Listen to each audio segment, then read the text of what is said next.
still remain. Congressman Mike Quigley, a Democrat from Illinois' 5th District, joins us now live via Skype to clear these things up. But, Congressman, we'd like to start with some of the headlines from today, and there were a lot of them. The acting Navy Secretary has resigned after his comments to the crew of the USS Theodore Roosevelt about the removal of their commanding officer. What's your reaction to that move?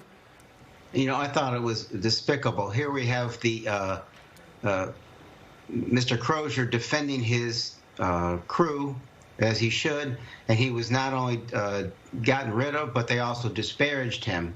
The acting Navy Secretary went to Guam to disparage him in front of his former crew.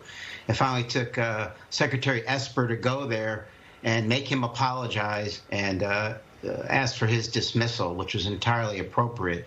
Clearly not the type of person we want leading our armed forces during such a difficult time. Congressman Quigley, the president removing the inspector general today. He was supposed to oversee the $2 trillion package, and he did name the EPA inspector general instead. What are your thoughts on this?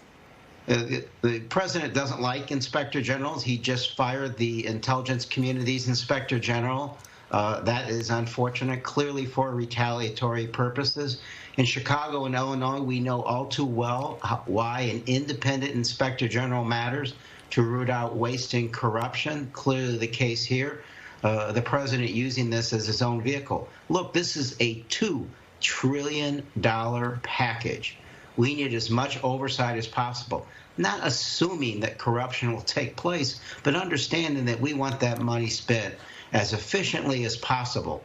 And it's going to take a very ambitious inspector general project, one clearly independent of this administration. He did name the EPA Inspector General, as Micah mentioned. Was there any reason for that given to you at all, Congressman?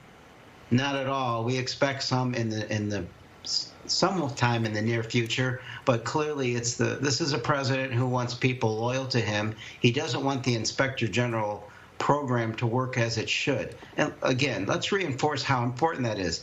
In a democracy, it's important, but when he fired the intelligence community's inspector general, he's sending a message, a very chilling effect. If you don't agree with him, we're getting rid of you. And given that the intelligence community operates in secrecy, that's even more important.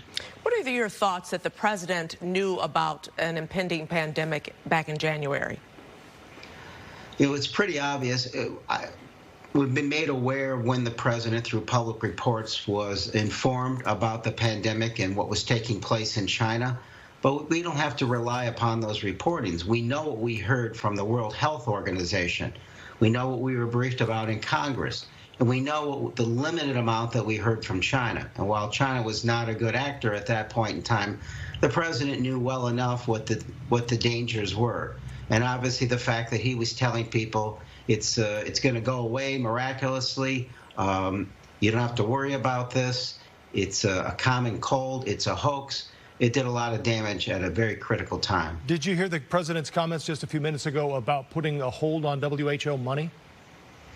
You know, I just saw bits and pieces of it because they were setting me up to go on the air with you. So I don't know exactly what his intentions are. I'm sure we'll get briefed.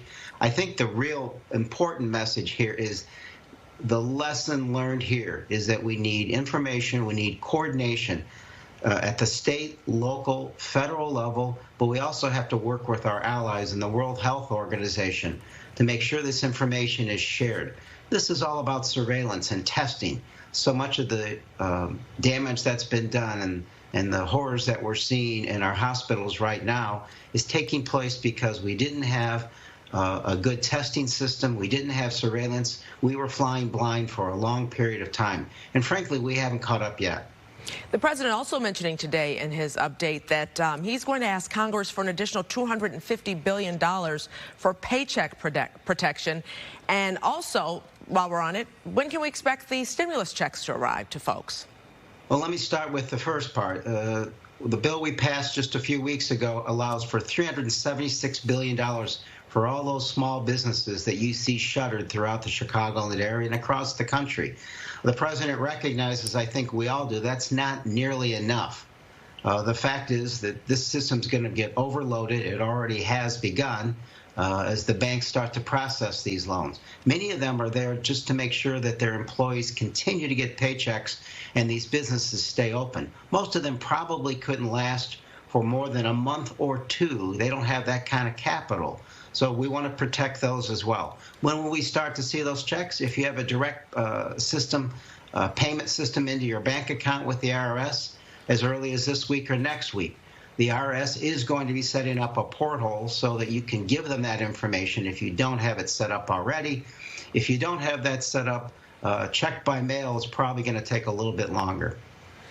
Congressman, we're starting to have the conversation about how we ultimately transition back to life. I'm wondering what it's going to take with this virus, and how do you eventually see that transition happening? I think what's important is the work that we do now. Obviously, the life-saving work is absolutely critical, but we've been told by financial experts and economists that every dollar we spend now to protect our health and our welfare and our economy is probably worth $4 later on.